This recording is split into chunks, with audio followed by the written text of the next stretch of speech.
Thank you, Deputy Speaker. Well, I was scheduled to speak on this bill last night, before yesterday's impromptu 6-hour meeting of the Liberal Party and the National Party coalition room on this question of marriage equality, but that party room meeting caused proceedings in the Federation Chamber to be abandoned.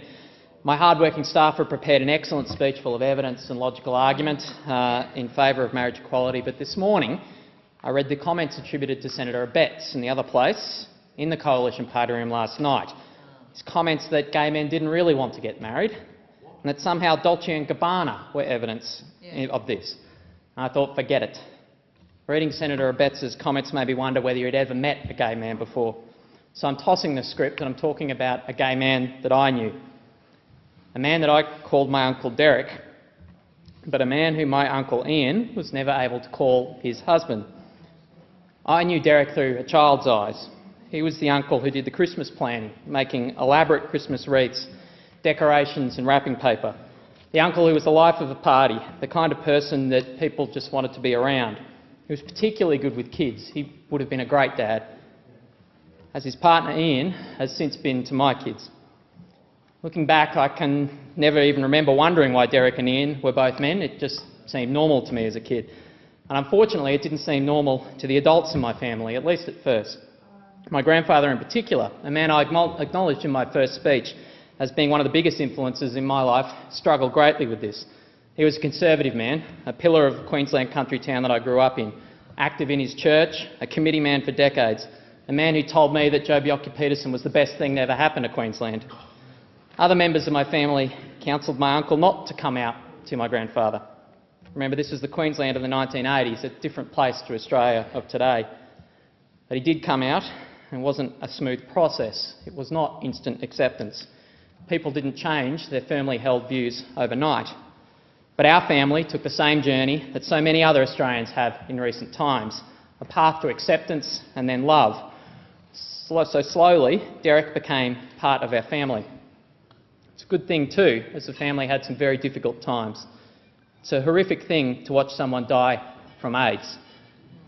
Particularly horrific in the Queensland of the 1980s and 90s. To have to do so not only with the horrors of the illness, but the indignities and horrors of a lack of recognition from the society around you. To have to deal with being beaten by hateful thugs in the street while your body was destroying itself from the inside. My grandfather wasn't an emotionally expressive man. Like many men from 1950s country Queensland, he showed his love through deeds, not words. So as Derek's body wasted away, he showed his love by turning up to their home uninvited to do DIY jobs on things in the house that didn't need to be fixed. It was a journey that so many Australians have taken, a journey from ignorance and hate to understanding and love. Derek planned his own funeral, and I hated it because it was a party, a celebration of his life. I hated it because I didn't think that people should have been happy at this occasion. But it was a party that he planned with a political message. Red ribbons were ubiquitous at the event. And I know that in light of the last 24 hours that he would have wanted me to deliver a political message in the chamber here today. He would have wanted me to say to Senator Abetz, do not claim to understand what gay Australians want. Do not tell them what they do and don't want. Do not use the law to deny them the equal right to choose the same recognition for their relationships as heterosexual couples. People like Senator Abetz and the Prime Minister are rightly viewed as anachronistic jokes on this issue by the majority of Australians. The absurd references to Dolce & Gabbana in yesterday's coalition party room will reinforce this. Believe it or not all gay men are Italian fashion designers. But we shouldn't lose sight of the fact that while laughable, we are dealing with serious issues of human dignity and legal discrimination in this debate. We shouldn't lose sight of the fact that the LGBTI rights movement in Australia is a serious cause with serious consequence for LGBTI Australians.